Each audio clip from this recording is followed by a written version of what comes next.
Dunia kembali dihantui kekhawatiran akan ambang perang dunia ketiga seiring eskalasi konflik yang terjadi hampir bersamaan di berbagai kawasan dunia. Perang Rusia-Ukraina yang tak kunjung usai, agresi Israel terhadap Palestina yang terus berlanjut, serta isu kontroversial seperti rencana aneksasi Greenland dan juga keterlibatan Amerika Serikat di Venezuela. Nah, ini menunjukkan bahwa dunia ini seolah kembali pada politik kekuatan. Sementara itu, mekanisme multilateralisme yang selama ini menjadi penyangga stabilitas global itu justru terlihat mungkin melemah dan bahkan tidak mampu meredam eskalasi. Lalu bagaimana seharusnya strategi diplomasi Indonesia dijalankan di tengah tekanan global saat ini? Insight akan membahasnya bersama saya, Desi Anwar.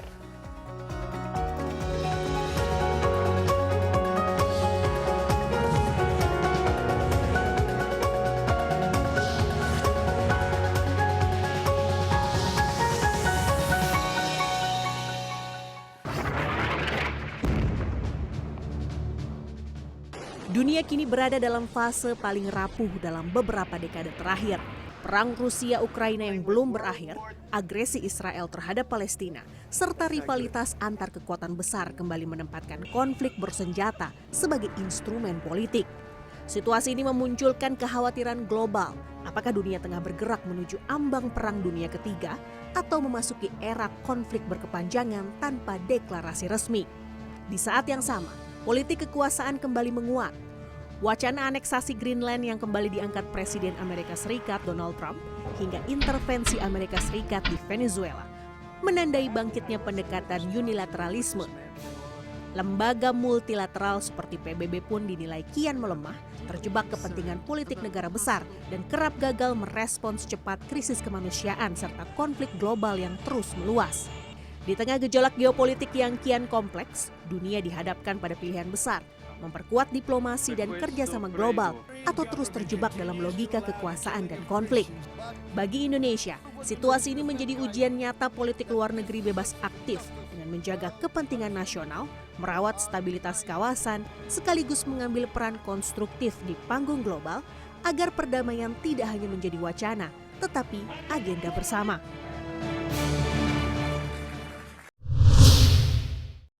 Dalam situasi geopolitik yang semakin terfragmentasi, negara-negara berkembang seperti Indonesia tentu saja dihadapkan pada ujian yang besar. Politik luar negeri bebas aktif dituntut tidak sekadar menjadi prinsip normatif, tetapi strategi nyata untuk menjaga kepentingan nasional di tengah tarik-menarik kepentingan global. Nah, pertanyaannya, ini sejauh mana diplomasi Indonesia ini mampu membaca arah perubahan dunia dan juga mengambil peran strategis, bukan hanya sebagai penonton, tetapi sebagai bagian dari solusi global. Nah, saya sudah bersama dengan Dino Patijalal, Chairman of the Foreign Policy Community of Indonesia, FPCI, dan sekaligus juga merupakan praktisi dan pengamat kebijakan luar negeri Indonesia untuk membahasnya. Dino, apa kabar? Kabar baik, terima kasih. Happy New Year. Happy New Year Nah, to you. ini tahun baru, tapi tahun banyak sekali masalah, bukan saja di dalam negeri tantangannya, tapi di luar negeri. Nah, mungkin satu pertanyaan dulu untuk membuka percakapan kita yang pasti akan sangat menarik. Ini seberapa dekatkah dunia ke ambang perang dunia ketiga? Menurut perspektif seorang Dino. Lebih dekat than ever before, tapi saya harap tidak akan terjadi. Dalam arti sekarang itu power definitely rules, dan something very new dalam international system, yaitu imperialisme Amerika. And I don't use this term very lightly. Kan biasanya agak oksimoron ya biasanya. Yeah. Kalau Amerika kan mereka menjadi istilahnya contoh dari demokrasi yang paling bagus begitu, paling tapi, stabil. I've been surprised, bahkan sekarang orang Eropa pun dan orang Amerika pun ya, di Kongres udah merujuk pada istilah ini dengan nada khawatir gitu ya. Ada semacam macho nationalism. Kita lihat ya Department of Defense jadi Department of War. Terus ada semacam nasionalisme Amerika is the best, make America great again, dan memandang hubungan dengan dunia lain, negara lain itu dari segi subordinasi. Mereka harus submit kepada Amerika, harus tunduk pada Amerika. Kayak bully gitu ya. Yes. Jadi dan konsekuensinya kita lihat apa yang terjadi di Venezuela, ya kan? Amerika ngebom Iran, kemudian Denmark yang nggak pernah dalam my wildest dream itu ada bayangan Amerika akan mencaplok Denmark. But this is now the greatest worry, sampai orang bilang NATO bisa bubar dan lain sebagainya. Jadi totally different world Desi. Saya harap tidak akan mengarah pada perang dunia ketiga, karena perang dunia ketiga itu berarti apa? Satu group of countries melawan satu group of countries lain. Itu yang terjadi di perang dunia 1 dan 2. Kalau di sini lebih ada konflik ada yang meletus, kantong-kantong. kantong-kantong. Ya, tapi tidak dalam bentuk one group of countries melawan another group of countries secara global. Jadi mungkin wujudnya lebih hybrid ya, apa yang disampaikan oleh von der Leyen ya dari Uni Eropa. But it is definitely a time di mana pemerintah Indonesia harus mikir secara serius nih, Des. Ini sekarang dunia mengalami big moment of transisi, right? Nah, ini what do we think about that world order? Pertama itu ya, tatanan dunia itu apa yang salah dan apa yang harus diperbaiki. Itu yang paling penting. Dan menurut saya kita belum berpikir secara serius mengenai itu ya.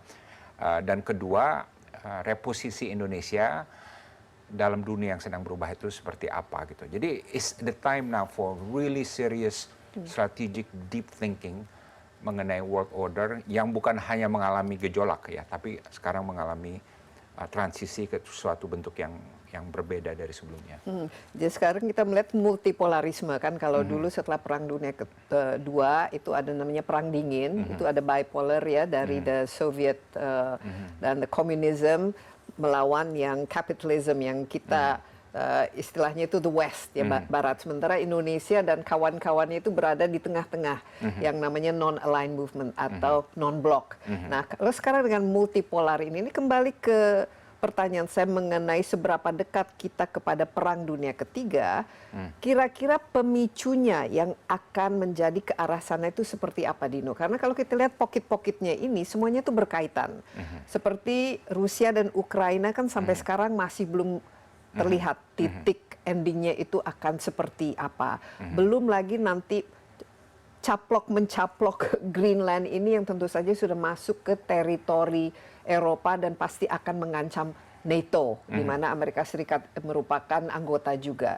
Tapi di sisi lain lebih dekat ke kita adalah China dengan Taiwan yang melihat semua ini. Nah, kira-kira apa yang akan, belum Middle East, Iran dan belum juga Israel yang masih ya istilahnya menjajah dan memusnahkan Palestina.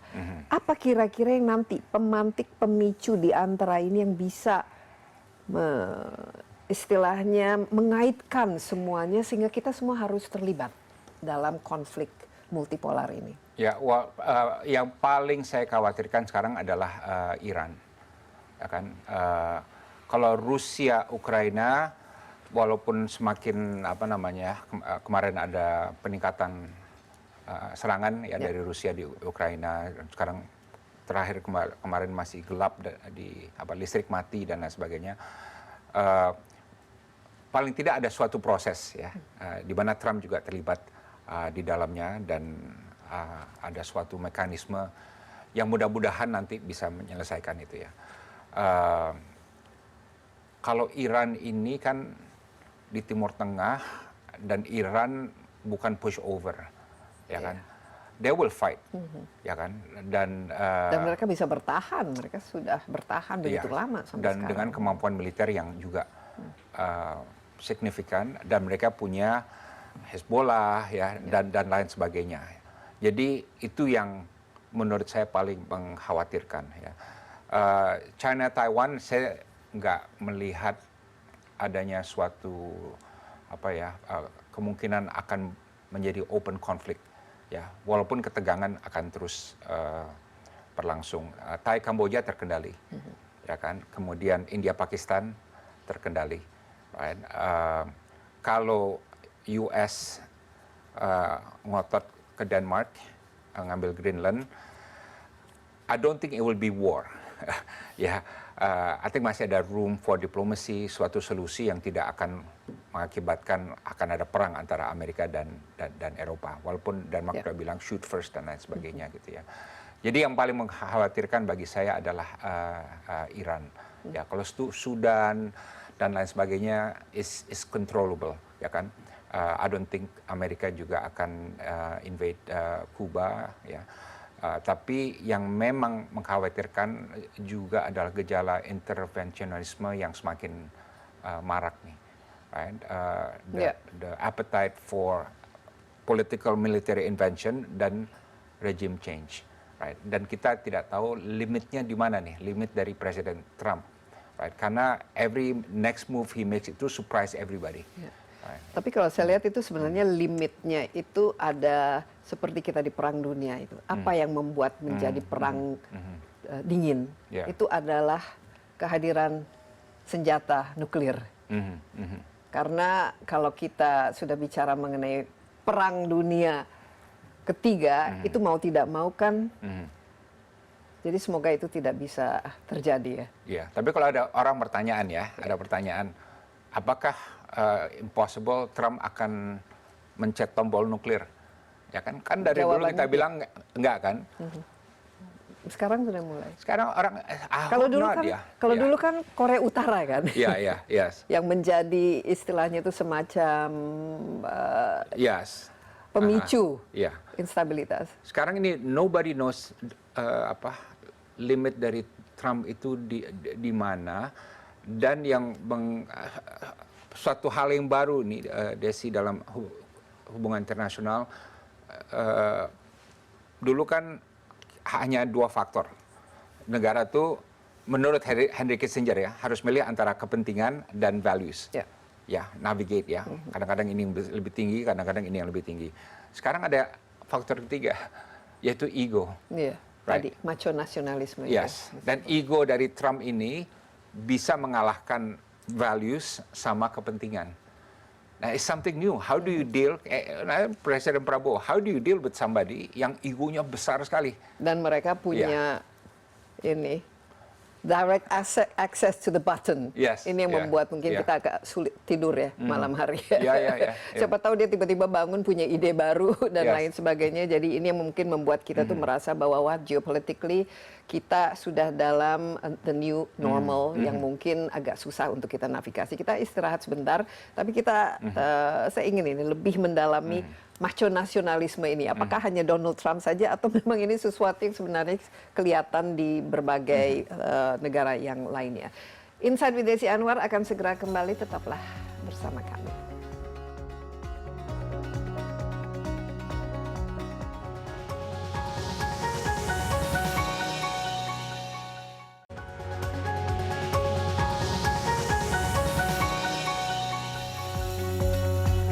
Masih bersama Insight with Desi Anwar. Di studio saya ditemani Dino Patijalal, Chairman of the Foreign Policy Community of Indonesia, FPCI, dan sekaligus juga seorang praktisi, pengamat kebijakan luar negeri Indonesia, dan kawan lama saya dan sangat kritis saya lihat juga terhadap apa yang berlangsung di dunia. Nah tadi macho nasionalisme sebenarnya ini kan sudah ada kalau kita lihat Rusia dengan sosok Putin dan tentu saja dengan di Korea Utara dan juga kalau kita lihat di Turki dengan Erdogan, dan juga kalau kita lihat di Latin Amerika dan Israel dan tentu saja Israel. Jadi dalam hal ini Trump sebenarnya he's not an outlier. Kita sudah mengarah kepada politik strongman ya. Ini kita fokus ke Amerika Serikat. Dulu Amerika Serikat itu adalah polisi dunia yang menjamin kestabilan dunia ya, menciptakan istilahnya balance gitu dan bisa sangat mempengaruhi, bisa juga mempengaruhi dengan buruk, misalnya dengan menciptakan proxy war dan lain sebagainya. Bagaimana Amerika Serikat sekarang di bawah sosok Donald Trump ini? Kita lihat apa yang dilakukannya di Venezuela ya, dengan begitu saja menangkap presidennya dan kidnapping ini kan belum pernah terjadi ya. Dan seharusnya membuat seluruh dunia itu wow, kok bisa ya terjadi? Ya pertanyaannya kok bisa ya terjadi? Kenapa dunia membiarkan? Dan juga masalah Greenland, kenapa tiba-tiba dan orang mungkin menganggapnya lucu tapi sebenarnya tidak lucu karena implikasinya itu sangat serius. Ya, wah pertama gini, saya lagi baca buku ini Des mengenai pembentukan PBB dan saya juga apresiasi rupanya peran Amerika itu luar biasa untuk membentuk suatu dunia baru setelah Perang Dunia Kedua berakhir. Jadi idealismenya tinggi, negara-negara harus bersatu, bekerja sama, demokrasi. Kemudian kalau ada konflik kita harus rame-rame menyelesaikannya dengan cara damai dan tidak boleh ada wilayah yang dicaplok sembarangan aja. Jadi negara sekecil apapun dan walaupun kita ada perbedaan sistem atau pendapat, kedaulatan harus dihormati. Jadi ini dunia baru yang buat orang Amerika, bukan Rusia, bukan Uni Soviet, bukan Tiongkok ya, bukan Perancis, Amerika. Now that is gone now. Jadi kalau kita lihat cara Presiden Trump melihat dunia, melihat PBB, melihat segala macam, kedaulatan negara lain, intervensi, penggunaan kekerasan, that's totally gone. Apa yang dipikirkan oleh Roosevelt dan Truman sewaktu membuat piagam PBB. Ya. Tapi kenapa bisa gone? Apakah karena hanya satu orang atau memang ya the foreign policy Amerika Serikat itu tadi antara interest, kepentingan dan values atau nilai itu sudah berubah sejak zaman Obama sama Biden kedua. kurang lebih masih tinggi gitu ya. Karena kan Obama juga untuk sama Biden juga mementingkan multilateralisme. Dia ingin American lead the world. Ya kan? Ini sekarang Trump tidak ada America first itu, make America great again itu tidak termasuk Amerika memimpin dunia. Bahkan Amerika acting alone. Jadi untuk masalah Ukraina misalnya, Amerika kan nggak mimpin Eropa, malah berseberangan dengan Eropa. Ya kan? Untuk Gaza juga lebih dia menunjukkan ini saya sendiri nih yang menyelesaikan formulanya dan jadi satu orang bisa menentukan kebijakan seluruh ya, karena egonya itu sebesar. Nggak pernah ada. Masa tidak ada yang ini kan kalau kita lihat ya birokrasi, State Department dan lain sebagainya itu kan engine yang selama ini kan mengurus istilahnya. Tahu nggak apa komentar Obama begitu Trump terpilih yang pertama kalinya? Komentar Obama adalah for the first time the credibility and integrity of our institutions and laws will be tested. And itu memang ternyata yang terjadi, ya kan? Dan ini pelajarannya apa, Des? Amerika yang udah ratusan tahun jadi demokrasi, yang institusinya udah mature, udah matang segala macam, yang tadinya kita pikir mature matang, ternyata menghadapi seorang dengan semangat jiwa otoriter, yang semau gue, yang egonya tinggi, itu kewalahan. Ya, ini demokrasi yang dipandang paling mature gitu. Ya kan? Dan dia bisa menggerakkan seluruh aparatus dari negara itu untuk melakukan keinginannya. Contohnya, yang Venezuela ini memang ditopang oleh ininya istilahnya seluruh jajaran, tidak ada misalnya dari jenderalnya atau dari militer mengatakan Pak ini bukan ide yang bagus loh untuk melakukan ini, pasti dunia akan mengecam. Itu nggak ada ya. Makanya dia pilih Hegseth kan, loyalis yang benar-benar apapun yang diperintah akan dilakukan. Tapi yang menariknya gini, apakah jadi ini beda dengan Hitler waktu Jerman dulu ya. Kalau itu kan semua orang dari atas sampai bawah mereka bersatu dengan sakit hati yang sama lah gitu. Dan memuja Hitler sebagai ini ya, sumpah mati. Sampai mati mereka akan setia pada Hitler. Nah, tapi kalau Trump ini, kalau kita lihat kan look, pemerintahnya, birokrasinya, kongresnya, bahkan saya yakin tentaranya, kalau disuruh ke Greenland perang melawan NATO, saya yakin sekali tentaranya pasti ada yang bilang ini nggak mungkin nih, nggak bener nih, ya kan? Jadi bisa aja dia membuat perintah itu, tapi di kalangan tentara Amerika Serikat, saya nggak yakin mereka akan merasa apa benar kita menyerang sekutu kita sendiri dan menaklukkan kedaulatan, mencaplok kedaulatan. Coba kita mundur dulu yang Venezuela, karena ini sudah terjadi, ya seorang presiden Maduro, betul-betul ini kan sesuatu yang memang direncanakan Ya. dan dilaksanakan dengan betul sangat profesional Ya. begitu. Ya. Apa? Kenapa Karena- dan kenapa reaksi dunia itu seolah-olah kayak yang oke, what just happened gitu. Ya, pertama kalau dari sejarah Amerika Serikat sendiri, this has been done a lot before. Panama dilakukan terhadap Biasanya kan Norwegia, menggulingkan ya kan. Kemudian dulu pemerintahan. ya berbagai negara lah. Nicaragua. Ya, Nicaragua. Selama mereka masuk, ambil terus keluar. Ya kan?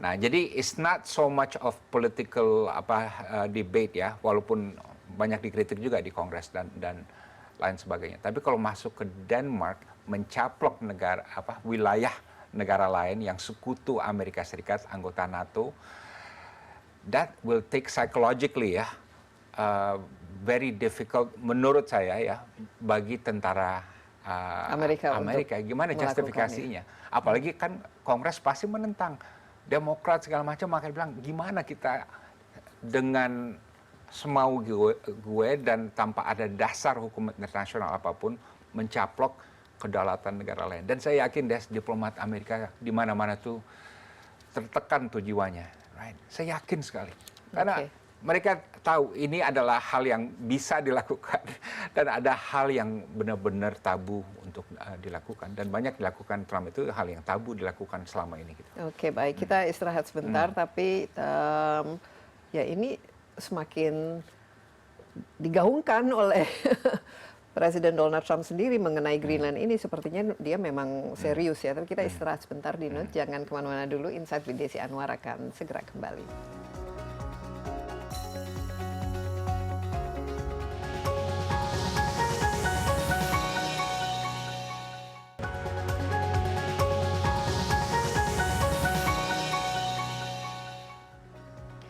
Masih bersama Insight with Desi Anwar, kita ditemani Dino Patijalal, Chairman of the Foreign Policy Community of Indonesia, FPCI, dan praktisi dan pengamat kebijakan luar negeri Indonesia. Kita bicara mengenai obsesi Presiden Donald Trump dengan Greenland, yang Dino sendiri merasa tidak yakin ya kalau ini akan dilaksanakan oleh aparatus militer Amerika sendiri ya, karena berarti ini mencaplok di kawasan Eropa yang otomatis akan menghidupkan istilahnya you attack one member, you attack all of us. Tapi kan Amerika Serikat bagian dari NATO.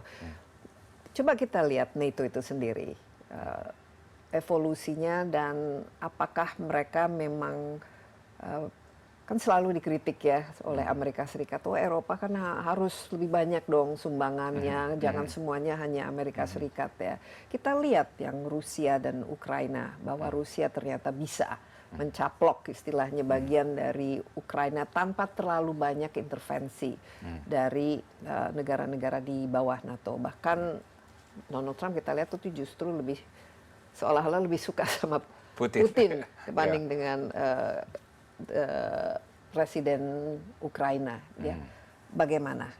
Kalau retorika ini akhirnya berakhir pada ya Terjadi. Greenland perlu karena I say so, karena ini penting buat kita mau resource-nya dan kita mau merupakan Greenland ini merupakan bagian dari provinsi baru Amerika Serikat. Ya, well, kalau itu terjadi kan NATO pasti bubar ya, karena prinsip NATO yang paling utama itu dilanggar. Tidak boleh ada satu negara yang mencaplok kedaulatan negara lain, apalagi ini sesama sekutu anggota. Ya, jadi raison d'être-nya udah nggak ada, akan hancur, dan NATO udah pasti akan bubar. Dan kalau ini bubar, berarti Uni Eropa atau Eropa akan dengan serius membangun kekuatan militer sendiri. Dan ini kan sudah direncanakan ya, mereka sudah merencanakan sekitar 900 atau 800 miliar dolar untuk pembangunan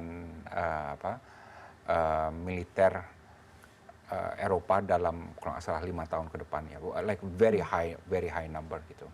Tapi kalau ini terjadi, maka secara resmi dunia Barat akan pecah, right? Dan ini kenapa penting ya, Desi, karena dunia Barat ini adalah faktor terpenting dalam sistem internasional, ya kan? Bukan jadi kayak dunia Barat itu G7 ya, NATO ya, dan berbagai aliansi antara mereka gitu. Ini adalah kelompok yang paling kompak dari 198 negara ini yang ada di dunia. Right? BRICS ada BRICS, tapi BRICS kan nggak kompak, ya kan? Ada Global South kan juga nggak kompak, terlalu luas gitu ya. Lebih ke untuk mungkin ekonomi, budaya dan aspek itunya kan, bukan ke pertahanan maupun ininya security-nya kan. Ya, jadi dampak geopolitiknya yang paling signifikan bagi sejarah dunia adalah Barat resmi akan pecah, dan makanya kita sekarang udah bisa bicara mengenai the next world order, di mana kalau the previous world order itu yang paling bukan dominan tapi paling signifikan adalah dunia Barat. Di the next world order ini bukan dunia Barat lagi. Mungkin Eropa tanpa Amerika Serikat. Ya. Dan kita lihat sekarang tapi Eropa ini visible karena sebenarnya kalau kita lihat dari semua negara di seluruh dunia yang memiliki senjata, yang memiliki spending terbesar terhadap senjata dan weapons of mass destruction itu kan Amerika Serikat. Yes. Iya. Jadi bentuk apa? Jadi tidak Eropa sendiri kan mereka mungkin dari satu negara ke negara lain. Yang lain sejarahnya perang dunia kedua itu dan pertama kan di Eropa. Nah, ini menarik sekali, Des. Jadi saya kan setiap tahun ke Munich Security Conference. Tahun lalu Wapres Vance datang dan dia bikin pidato, ya kan, yang shock all the Europeans karena pidatonya itu bertentangan dengan nilai-nilai yang mereka anut selama ini gitu ya.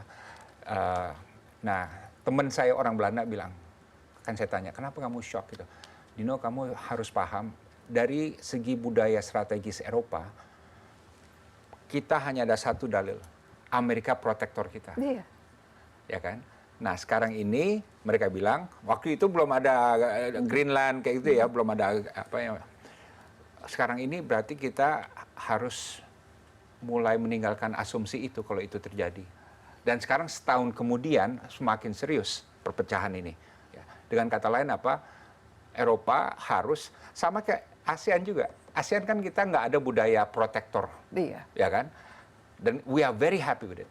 Mungkin Eropa harus mulai bergerak ke arah itu, bahwa keamanan kita tidak lagi bergantung pada satu negara. Apalagi kita semua juga ada komit. Anggaran akan dinaikkan dari 2%, dan menurut mereka udah banyak negara yang 2% udah tercapai menjadi 5%. Ya, walaupun sekarang pemikirannya 5% terlalu tinggi. Tapi ya. apa artinya dibandingkan dengan spendingnya Amerika Serikat? Mereka tuh sudah invest begitu banyak dan begitu besar terhadap yang namanya tuh defense gitu. I think mereka counting ya, Des, kita bertahan 3 tahun deh. Ya, 3 tahun dia udah akan turun, ya kan? Kalau akan turun, siapa tahu atau mudah-mudahan menurut mereka penggantinya akan lebih reasonable dan apa namanya tidak. Jadi sekarang lebih Trump. Kepada harapan dia tidak akan mencaplok Greenland dengan istilahnya itu imperialisme. Yes, well, harapan itu kita lihat sekarang ini tarik menariknya seperti apa gitu ya. Tapi saya kasihan juga dengan Eropa. Coba sekarang ini mereka tadinya Rusia musuh mereka, ya kan, masih, ya kan. Kemudian mereka dengan China udah dibilang systemic rival, ya kan. Kemudian dengan Amerika sekarang sekutunya yang paling penting ternyata udah mulai konflik gitu ya. Jadi makanya sekarang terjadi perubahan alignment ya dari Eropa. Sekarang mereka udah bikin trade deal dengan India misalnya. Kemudian dengan Mercosur ya, Amerika Latin. Mereka menunjukin ke Amerika, kamu ngemplang kita, nggak apa-apa, kami masih banyak opsi lain gitu. Tapi kita lihat kalau dari segi ekonomi, itu kan yang dilakukan oleh Presiden Trump adalah tarif everybody. Itu kan juga sangat agresif, sangat berpihak, one-sided dan tidak fair kan kalau dilihat dari tatanan ekonomi global yang punya World Trade Organization, yang punya all of these organizations yang seharusnya diikuti. Dia tidak mengikutinya. The problem is he's getting away with it. PBB sepertinya tidak punya apa peran PBB nanti dalam dalam ini semua. Kalau misalnya Donald Trump mengirim pasukan ke Greenland, terus pasang bendera Amerika Serikat, saying, Yang jelas "This kalau- is ours. What are you going to do about it?" Gitu. Ya, kalau resolusi Dewan Keamanan PBB akan sulit karena pasti diblokir Amerika. Tapi kalau dibahas di Dewan Keamanan bisa dan pasti, menurut saya pasti, ya kan? Karena Amerika nggak bisa mencegah pembahasan, mereka bisa mencegah menveto resolusi. Tapi PBB juga masih banyak masalah sekarang dalam arti akan ada pergantian sekjen kan? Dalam beberapa bulan ke depan ini, tahun ini akan ada Ini pergantian giliran sekjen. siapa nanti yang next? Katanya Amerika Latin, ya kan. Jadi kita lihat lah gitu ya. But it will be quite interesting nanti. Tapi selama ini kan ya PBB sebenarnya kan giginya juga agak ompong ya kalau dalam masalah yang berkaitan dengan ya kita lihat Israel yang dilakukan terhadap Gaza. Yes. Mereka tidak bisa melakukan apapun. Kita melihat ya kan di daerah kita Rohingya saja kita tidak bisa melihat peran PBB itu yang berarti gitu. Yeah. Mungkin Yeah. kita segmen berikutnya mungkin kita melihat dunia ini sebenarnya tatanannya itu seperti apa dan apa yang kita harus antisipasi ya. Insight with Desi Anwar akan segera kembali.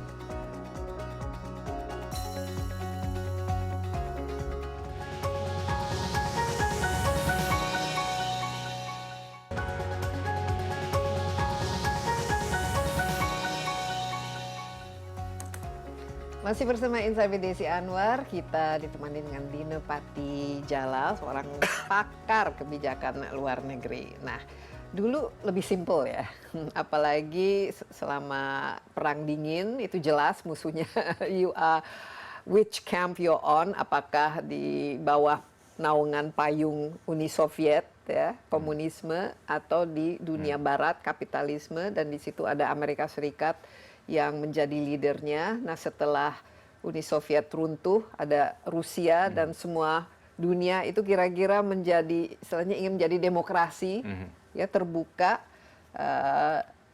Tapi yang terjadi itu bukannya istilahnya multipolarisme, tapi unipolarisme, di mana Amerika Serikat ini sangat berpengaruh. Sampai tadi disebut oleh Dino, waktu itu Dino juga menjadi dubes di Amerika Serikat di bawah Obama, kan perannya itu masih kelihatan bahwa Amerika Serikat bisa jadi contoh untuk demokrasi, menjaga stabilitas dunia. Tapi ini justru sekarang jadi ancaman. Nah, dengan ancaman yang begitu besar, kekuatan yang begitu besar, PBB yang begitu lemah, sekarang seperti apa nanti tatanan? Siapa yang saling menjaga atau kita harus mau tidak mau mengurus diri kita sendiri? Dan arti dari kebijakan Indonesia, ya kebijakan luar negeri Indonesia, bebas aktif itu maksudnya tuh apa? Apakah ada relevansinya di mana semua negara harus ya mencari proteksi diri sendiri gitu? Ya, menurut saya yang paling harus kita cegah adalah dunia yang terbagi dalam sphere of influence. Ya kan? Amerika sekarang udah bilang nih, udah keluar dengan National Security Strategy. Pokoknya Western Hemisphere itu jangan diganggu, itu di bawah saya. Dia nggak nanya apakah negara-negara di sana tuh mau didominasi oleh hegemon Amerika. Dia nggak nanya, nggak peduli. Pokoknya ini tuh wilayahnya gue. Can you imagine kalau Rusia, Tiongkok, ya dan lain-lain tuh berpikir juga dalam sama. Ini punya wilayahnya gue. Bahkan Indonesia sendiri bilang, pokoknya Asia Tenggara gue bosnya, nggak boleh ada yang berani ngelawan gue. Itu kan dunia akan sangat rapuh, dan itu sangat bertentangan dengan semangat piagam PBB, ya kan. Nah, jadi menurut saya secara strategis kemanapun arah dunia jangan sampai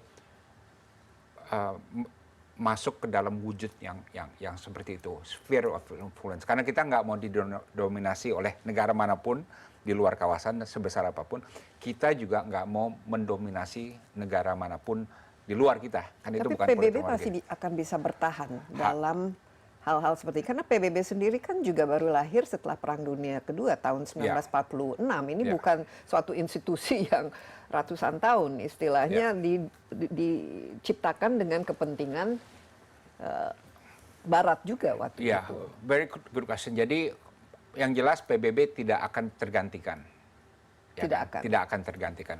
Nggak mungkin. Dulu kan misalnya Presiden Soekarno keluar dari PBB bilang saya mau bikin sendiri nih, CONEFO ya, Conference of New Emerging Forces. Tapi kan tidak terjadi dan memang tidak realistis ya. Jadi tidak akan tergantikan, satu. Nah, kedua akan cukup banyak solusi yang di luar PBB, ya kan? Salah contoh aja Laut Cina Selatan, ya kan? Nggak mungkin dibawa ke Dewan Keamanan PBB karena pasti akan ditentang oleh Tiongkok. Ya. Tapi apa akhirnya antara ASEAN dan Tiongkok menyelesaikan sendiri. Sekarang lagi ada perundingan yang formal ya, Code of Conduct ya, mengenai bagaimana kita mau menangani Laut Cina Selatan gitu ya. Jadi akan cukup banyak menurut saya atau semakin banyak solusi-solusi di luar PBB yang diprakarsai oleh negara-negara yang mempunyai kapasitas. Nah, makanya di sini fenomena atau konsep yang baru yang perlu kita perhatikan itu adalah konsep mengenai middle power. Middle power itu termasuk Indonesia. Ya, termasuk Indonesia. Ya, sekarang ada sekitar 24 dari 198 negara yang masuk kategori middle power dari segi militer, ekonomi, kekuatan menengah. Kekuatannya nggak besar seperti Amerika, tapi nggak kecil dan sedang lah gitu ya. Dan mereka mempunyai kapasitas untuk menyelesaikan konflik-konflik ya, dan menciptakan space untuk kerjasama gitu ya. Dan mereka hanya akan relevan Tanpa ada Amerika di situ. Mereka akan relevan kalau apa? Nggak gerak sendiri-sendiri. Kalau mereka membentuk coalition building. Ya. Tapi begini, pertama Amerika Serikat itu memiliki pangkalan di mana-mana dan mereka akan bangun terus, termasuk kan di kawasan di wilayah kita, contohnya di Filipina misalnya dan juga ya pokoknya deket-deket sini ya. Bagaimana Rusia, ya, China dan sekarang ada Iran, ada Korea Utara, ada Turki. Itu yang like-minded lah istilahnya, yang bukan temannya Amerika Serikat. Itu apa yang akan terjadi? Ini kan konstelasi dengan kepentingan mereka sendiri juga kan. Iya. Rusia kan ingin memiliki hegemoni juga di daerahnya. Dan begitu pula tentu saja China tidak mau didikte oleh siapapun gitu. Iya, ini makanya semua lagi cair nih. Ya kan, semua lagi cair. Kita lihat misalnya Kanada begitu masalah dengan Trump langsung ke China. Bahkan mereka bilang bikin strategic partnership, ya kan.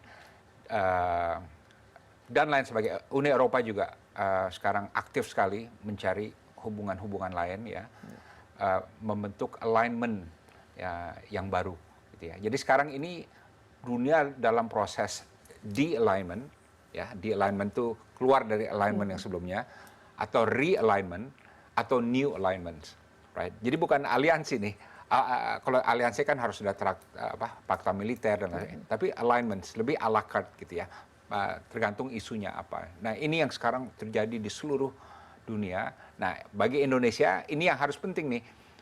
Kita Dimana pikirkan kita harus berpijak? alignment seperti apa, dengan siapa.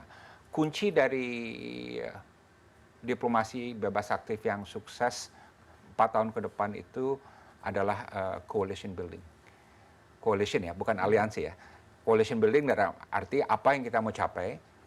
Kan nggak mungkin kita melakukan semuanya, nggak mungkin ada negara yang bisa mencapai semuanya. Kita pilih aja secara realistis apa yang kita mau capai, siapa like-minded friends, baik di Barat maupun di Global South atau di kawasan, dan coalition building seperti apa yang kita mau lakukan. Jadi banyak dong keanggotaan yang harus kita miliki. Banyak kita sesuai dengan target tujuan maupun hasil apa yang ingin kita capai kan begitu. Tapi untuk coalition building perlu pilih-pilih ya, dengan middle power yang mana misalnya. Dengan ASEAN sendiri menurut Dino bagaimana sekarang? ASEAN menurut saya jauh lebih penting.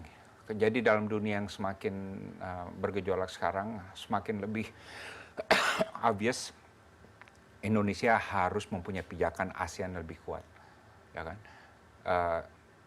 Perlu ada ini, kalau saya bisa candid gitu ya, perlu ada upaya untuk menetralisir persepsi bahwa Indonesia tidak begitu mementingkan ASEAN. dalam 1 tahun terakhir ini. Indonesia lebih sibuk di pentas global, ASEAN agak lebih dicuekin.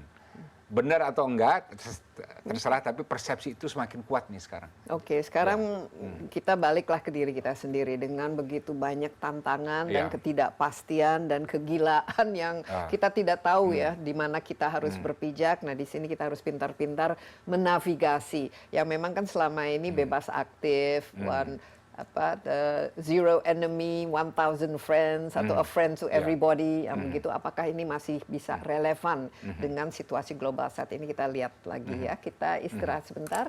Tetaplah bersama Insight with Desi Anwar.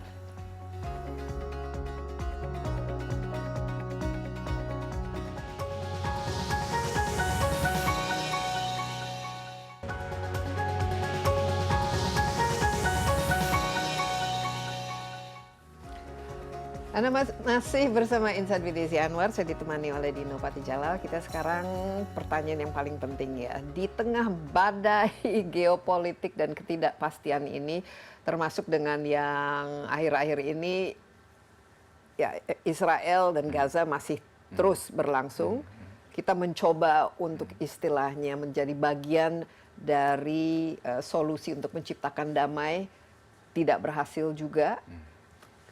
Ada istilahnya ASEAN sendiri, di mana masing-masing negara ASEAN juga berseteru, berkonflik, kita tidak bisa menyelesaikan.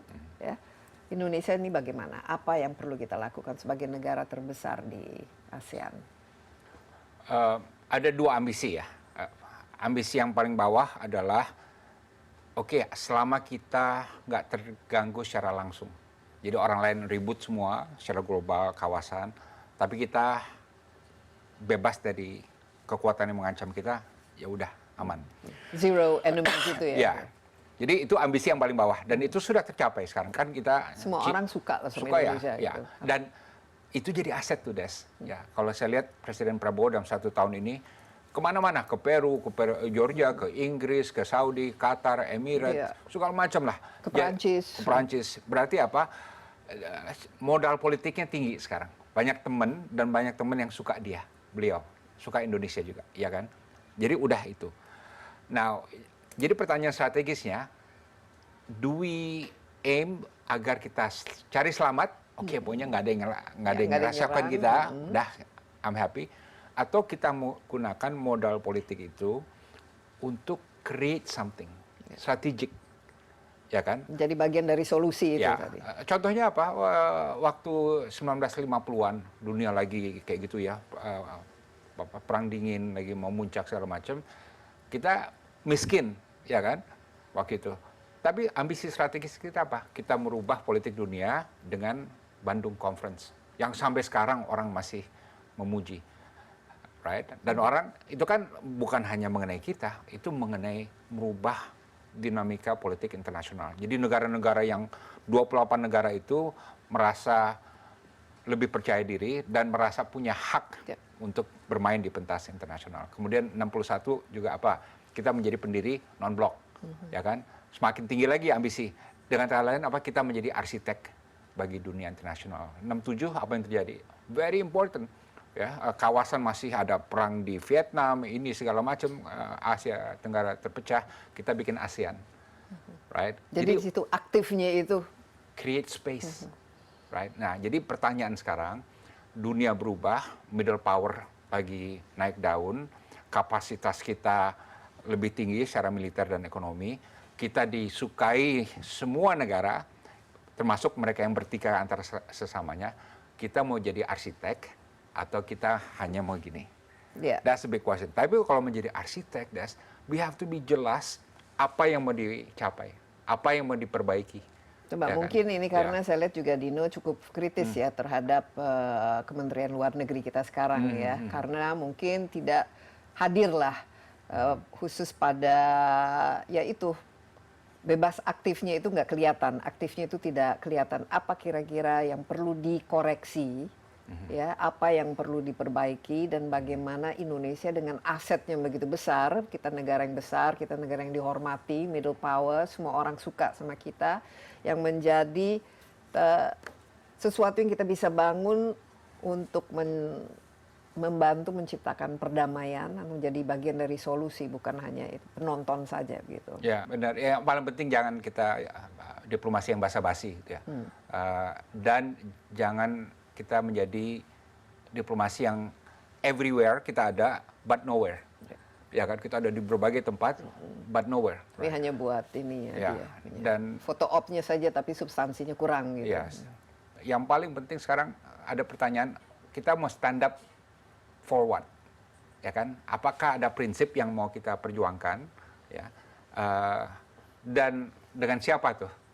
Dan terhadap apa kita perjuangkan gitu? That's our foreign policy all this time, ya, konvensi hukum laut, ASEAN, non-blok, Asia Afrika, segala macam lah. Kita selalu ada prinsip yang kita perjuangkan, dan untuk itu kita harus bisa gini. Saya bisa bersahabat dengan Desi, tapi saya juga bisa berdebat dengan Desi. Kalau Desi misalnya ada masalah bakar sampah di luar terus mengganggu orang, I will say something. Itu yang perlu tuh. Jadi diplomasi yang bukan just nice to everybody, but achieve something. Dan untuk itu kita harus berdebat, ber-agree to disagree. Oke. Dengan Contohnya, siapapun. satu, dengan geopolitik yang sekarang, apa yang bisa menjadi prinsip kita dan apa yang kita bisa perjuangkan lah istilahnya, di mana kita bisa menjadi leader dalam substansi itu. Kalau di luar kawasan Palestina jelas, karena kita kan rencana mau kirim pasukan perdamaian, dan kita udah diundang masuk Board of Peace. Nah, nanti kalau di sana kita jangan jadi orang anak penurut ya istilahnya ya. Kita harus bisa neken Amerika, neken Israel dan lain sebagainya ya, sebagai anggota dari Board of Peace itu, agar ini mengarah pada suatu hasil yang benar, yaitu two-state solution. Karena itu kan masih ini. Tapi di kawasan yang paling penting tentu Laut Cina Selatan, ya kan. Kemudian Thai Kamboja konflik, kita harus bersuara. Selama ini orang bertanya, ini kok dor-doran Thai Kamboja nggak ada satupun statement, ya kan, seakan-akan kita nggak peduli. Kok bisa terjadi sesama anggota ASEAN, kok bisa, ini kan di luar, jadi di luar jalur. Exactly. Dan Myanmar juga, ya kan, perlu ada suatu posisi dan koordinasi dengan yang lain dan lain sebagainya, dan juga bagaimana memanage rivalitas Amerika Tiongkok di kawasan kita. Gitu. Tapi mampu nggak dengan pemerintah, dengan Menlu yang kita miliki sekarang? Makanya itu. Beliau harus keluar kandang. Kan harus the right person on the right job kan sebenarnya. Ya, makanya beliau harus keluar kandang dan beliau harus vokal, harus bersuara. Sekarang ini kemarin kan beliau membuat suatu PPTM, pernyataan mengenai politik luar negeri gitu ya. Ini pertama kalinya dalam 13 bulan ada penjelasan mengenai pemikiran politik luar negeri. Setelah 13 bulan gitu ya. Jadi dan beliau harus selalu menjelaskan ke rakyat apa kebijakan kita, termasuk langkah-langkah yang taktis mengenai Myanmar, mengenai Kamboja, Thailand, mengenai ini dan itu gitu. Harus selalu dijelaskan kita mau bawa kemana nih. Ya, tapi kalau kita lihat kan seperti Amerika Serikat ya, ini kan di Indonesia juga ya, di Rusia juga sama, bahkan di Ukraina dengan Zelensky, dan di Turki, dan di China, ini kan biasanya kan one man show-nya. Sebenarnya kan yang paling bagus kehadirannya di luar negeri itu adalah presiden sendiri, Presiden Prabowo. Nah ini bagaimana ini dalam menjadi lokomotif terhadap pergerakan kebijakan politik? Ya, yang saya lihat, Des, ya, negara yang diplomasinya kuat itu ada dua kombinasi, di mana presiden dan menlunya sama-sama kuat dan vokal. Di Amerika, Trump dan Rubio, ya kan? Ya. Trumpnya sangat aktif, Rubio-nya juga. Di India, Modi dan Jaishankar, salah satu kombinasi terbaik ya kan di Asia. Di Australia, Albanese, Penny Wong-nya aktif sekali, kemana-mana berdebat, ya kan, dan berinisiatif dan lain sebagainya. Di Tiongkok siapa? Xi Jinping dan Wang Yi, ya kan, kombinasi duo itu, ya. Di Rusia, Putin dan Lavrov, ya kan. Itu yang saya lihat tuh. Jadi nggak cukup hanya presidennya aja yang aktif, ya, yang lantang itu ya. Sementara menlunya nggak kelihatan gitu ya.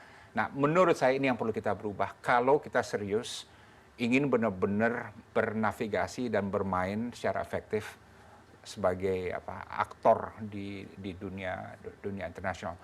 Atas kuat, presiden kuat, tapi Menlunya juga harus vokal dan harus lincah, harus gesit dan harus bisa berdebat.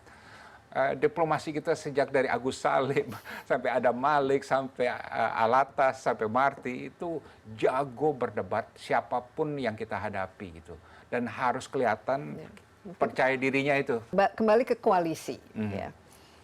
Dengan siapa kita perlu berkoalisi sekarang? Menurut saya yang paling paham dengan kita, satu ya, dengan Australia jelas, banyak sekali alignment. Dengan Turki jelas, ya. Dengan India mudah-mudahan potensinya juga besar. Afrika Selatan juga. Paling nggak negara di mana kita udah kenal gitu ya. Tapi dalam wadah apa? Kita kan bagian dari G20 misalnya, kita bagian dari ASEAN, kita bagian dari mungkin ya regional, other regional, tadi BRICS misalnya dan lain sebagainya. Sebenarnya kalau middle powers itu ada wadahnya, tapi kita bukan ketuanya sebagai MIKTA. Meksiko, Indonesia, Turki, Korea, Australia. Tapi for some reason nggak banyak gairahnya tuh, ya. Itu bisa jadi satu forum atau suatu koalisi yang ditentukan berdasarkan kepentingan kita sendiri tanpa ada struktur yang ini. Satu contoh adalah hukum laut, ya, konvensi hukum laut internasional yang benar-benar salah satu prestasi besar diplomasi kita. Itu kan kita dengan Filipina sebagai negara kepulauan dan juga dengan Fiji, ya, negara kepulauan. Dan satu atau dua negara lain tidak ada secara struktur yang formal, ya, tapi kita membentuk koalisi itu dan akhirnya apa yang terjadi, wawasan Nusantara menjadi goal 1982 gitu ya. Jadi kita ciptakan perdamaian dan kedamaian, stabilitas, security di kantong-kantong yang kita bisa kuasai lah istilahnya, yang kita bisa pengaruhi. Tapi ini mungkin terakhir tadi ada kata yang membuat saya ini berpikir ini abad ke-19, imperialisme Amerika Serikat. Ya, itu kalau perasaannya sekarang kalau Amerika Serikat itu batuk sedikit kan semua orang kan jatuh sakit ya istilahnya. Kalau ini dalam 3 tahun ini karena kan konflik itu tidak dalam 1-2 hari juga bisa meluas begitu. Apa yang ini saya juga sedih ya. Seluruh dunia itu bisa menyikapi seorang benar. bully? Ya, karena gini, imperialisme itu apa dan kenapa saya tidak gunakan sebelum-sebelumnya ya sebagai diplomat maupun mahasiswa dulu. Karena Amerika itu dulu mendukung dekolonisasi, ya kan, dan sangat mendukung kedaulatan, sovereignty, nationhood, dan statehood, juga tidak mau territorial expansion, ya kan, dan self determination, ya. Sejak Perang Dunia Kedua ini konsisten dia, ya gitu. Justru yang sekarang terjadi itu sebaliknya tuh. Territorial expansion itu kan imperialisme, ya kan? Dan itu yang mereka lakukan dengan sangat confident dan bahkan berjanji segala opsi akan kami lakukan untuk mendapatkan complete dan total control. Dan mereka memiliki kekuatan untuk itu. Yes. Nah, yang aspek lain, kalau kita filosofinya apa dalam bersahabat dengan orang, menjalin hubungan, equality. Jadi waktu saya dulu di pemerintah, selalu istilah sovereign equality itu masuk dalam segala perjanjian. Karena sehebat apapun kamu, saya mau sejajar dengan Anda gitu ya. Saya bisa berbeda pendapat dan nggak diketok palanya gitu ya. Nah, Amerika sekarang beda. Amerika sekarang kamu harus tunduk sama saya. Nah, itu apa? Imperialisme.